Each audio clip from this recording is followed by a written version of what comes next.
we bought our lake house on Lake Gaston in North Carolina. It runs along the North Carolina-Virginia border. And we had looked at these houses and made an offer on one and then decided we didn't want it. And then we kind of waited 6 months and then went back to this lake and looked around. And we finally found exactly the house that we wanted, and it's almost like God had crafted it for us. It's just beautiful. And I didn't want to mess around with decorating it and even hiring someone to do. I just didn't want to mess around with it. It looked good to me the way it was. And so when we made the offer on the house, I said, I want everything except your toothbrushes. I said, no, just put that on the offer. You know, we'll pay this much and everything but the toothbrushes. And we're dealing with really nice, honest people. Apparently, I've never met them, but they answered back and they had a list. You know, okay, well, we understand, but would you mind if we took the painting of Buffalo Bill because my sister made it? And I'm thinking, yeah, it wasn't even any good anyway. And no, I'm kidding. Is it okay if we take the grill because our son bought it for us with college money he'd earned? And like, okay. And can we take the outdoor furniture? Yeah, no big deal. And she had this little list she'd gone through, and it's okay if we take the baby swing. You know, it's a play school baby swing. How much are they? You know, $21 or something like that. But so I'm going down this little list, reading through this stuff, and I'm kind of chuckling like, these are honest people here. You know, they really are going to take only their toothbrushes out. It's not literally what I meant. And so I'm going down through their list, and it said Frisbee. That's it right there. You've gone too far. You're taking the stinking Frisbee. Why don't you just carry the fireplace out, too, on the way out? I mean, so anyway, so we move into this house, and they really did. They were true to their word, man. They only took the stuff on their little list, and everything else stayed, which meant, like, her cotton balls and the thing, and stuff you didn't expect them to really leave, you know. And they had all this reading material all over the house, you know, maybe this kind of magazine and Southern Living and Better Homes and Gardens and just, you know, just magazines. And they left all those too. So every bathroom, every bedstand, every nightstand, all their magazines are there. And, you know, and Terry, we had them around for a while. I didn't really notice. And Terry's like, don't you think we should get rid of all their doggone magazines? I'm like, yeah, of course we should, you know. And so one day I had the kids go through and, well, they didn't get it all because the other day I noticed one of the magazines kind of sticking out from under our bed in the master bedroom, and our kids make forts under the, you know, so it had come from somewhere else. Not like we don't clean or have someone clean. But so I grab it and I'm about to toss it, and I'm not going to tell you the magazine because I'm going to slam them pretty hard here, but I'm about to throw it away, and I notice the cover. I'm like, I pull it back and I look at it, and it says, I got to get the name right, 10 Keys to True Happiness.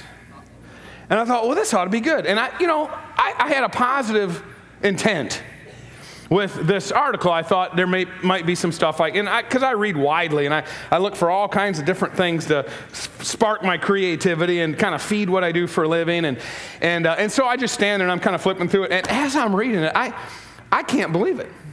I'm laughing so hard. I'm like, oh, this is going to be good.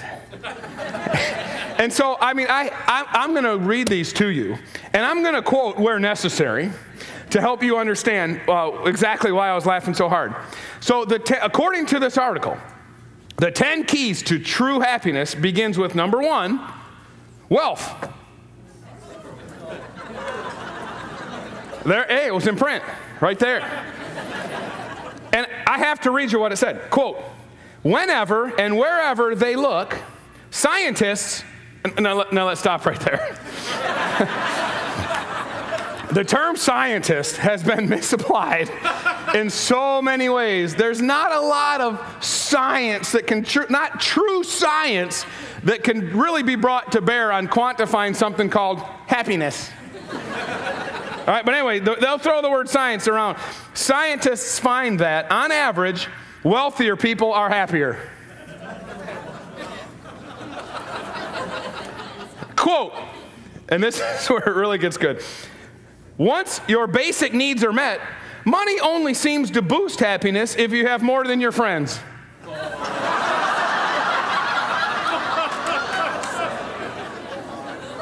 Science. So much for the saying, money can't buy you happiness. Haven't you heard that your whole life? Money can't buy you happiness. Money don't buy happiness. Not according to them.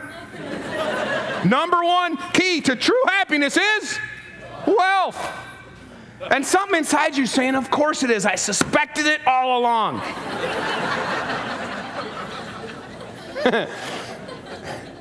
It's about to get better.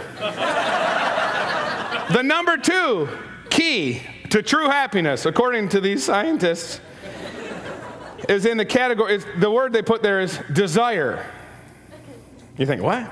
Quote, people whose aspirations soared furthest beyond what they already had tended to be less happy than those who perceived a smaller gap. Now, if number 1 true principle or key to wealth and key to happiness, I got to read it. If the number 1 key to true happiness is wealth, how can the number 2 one be to not aspire for it?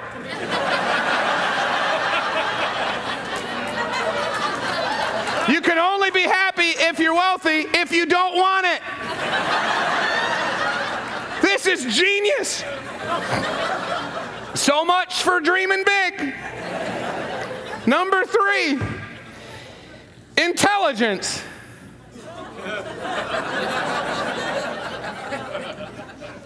Quote, intelligence, or lack thereof, seems to have no effect on happiness.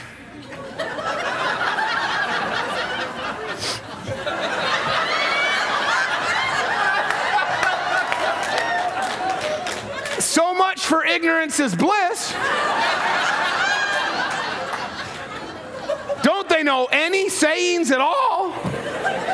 Number 4, genetics. Oh, you're going to love this. Quote, our happiness set point is determined by our genes. Your happiness set point. Did you know that you came pre-programmed with a happiness set point?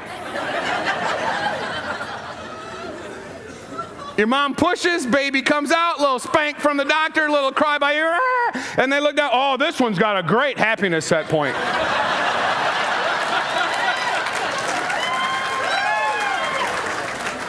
It's determined by your genes. So much for being in charge of your own attitude. It's all given at birth. If you're a lousy, unhappy grouch, it's your parents' fault. Your spouse had suspected as much.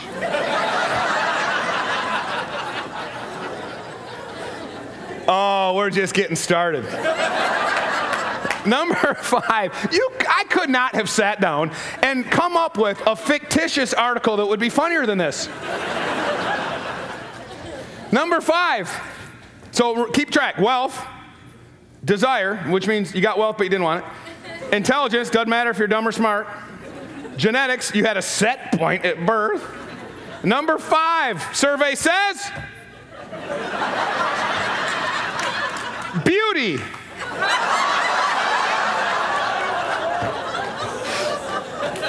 Scientific.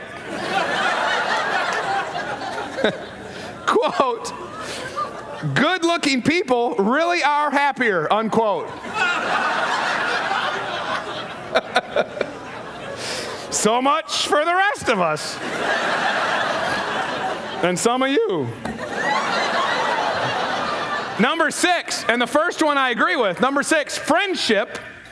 Quote, rich friendships seem to make people happier. Finally, one that makes sense, right? All right. Number 7, and we're getting close to my favorite here. Number 7, so we got wealth, desire, intelligence, genetics, beauty, friendship, and number 7, survey says, marriage.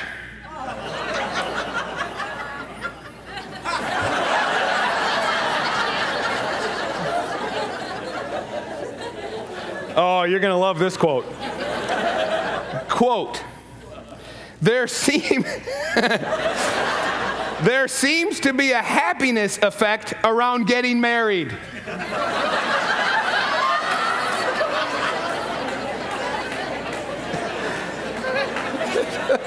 That's a really strange way to phrase it.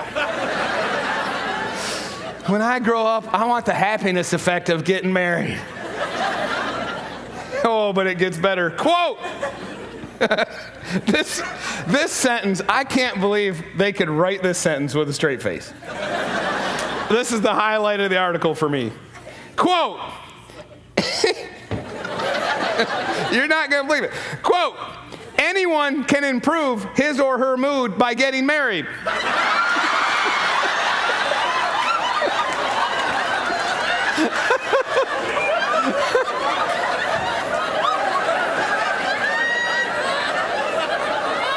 Hey, Cletus, what's got your dauber down? I don't know, Bubba. I'm just in a bad mood. You know, I was reading the other day, you can improve that mood by getting married. I know what let's do. Let's go find some gals and get hitched. And we'll see if it improves our mood. But it gets better. Quote, the effect begins about a year before the happy day and lasts for at least a year afterward.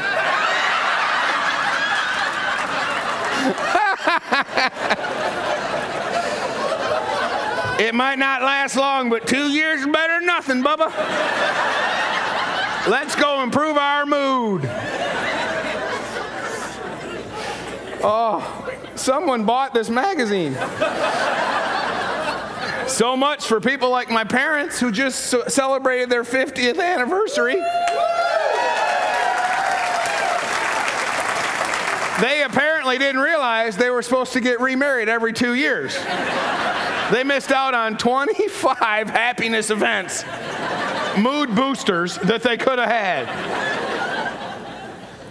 Number 8, survey says, faith. All right, so far so good, but it's number 8, a little far down on the list maybe. Quote, here we go again. Religious involvement is a source of greater satisfaction. Follow these words closely.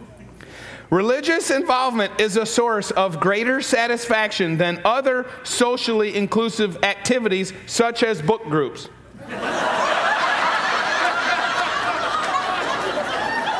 What? Seriously? So much for book groups. Charity, number 9. Quote, it is not clear whether doing good makes you feel good.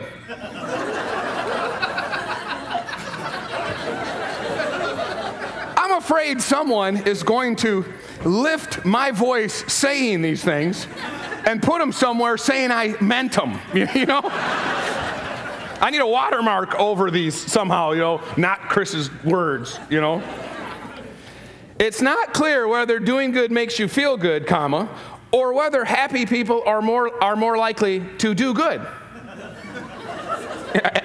What?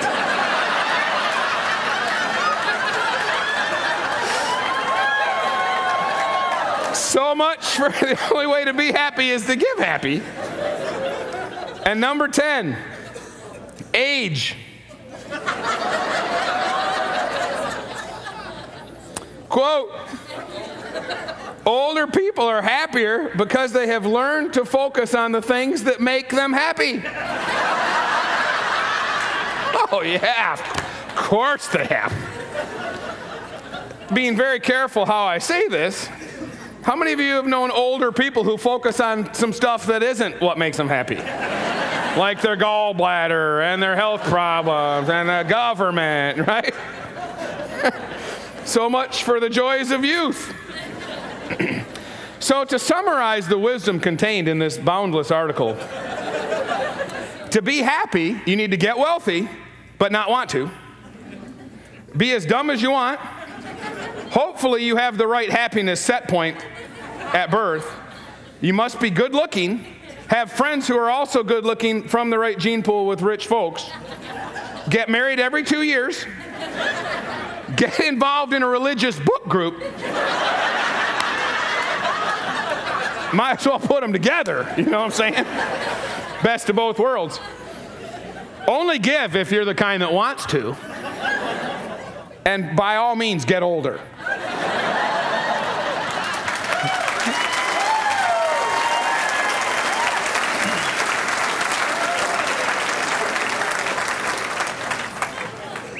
I didn't tell you the name of this publication on purpose, but that is absolute sheer trash. It's hard to believe that that's what you and I compete with in the world. When we talk about leveraging and merchandising information into people's lives so they can live the life that they've always wanted, we go up against this kind of stuff in the marketplace. It's unfathomable that somebody would read this and believe a word of it, other than the friendship one. They accidentally got one right. You see, the fact that there are articles like that, the fact that somebody spends money to publish something like that, the fact that, quote, scientists do studies to come up with conclusions like that shows us the bottomless lack of hope in the human spirit. That people will be driven to believe some of the most ludicrous things as though they're true keys to happiness. When what you and I actually do is give happy for a living. We give happy for a living. It's what we do. Because we share life-changing information. We lead people to truth.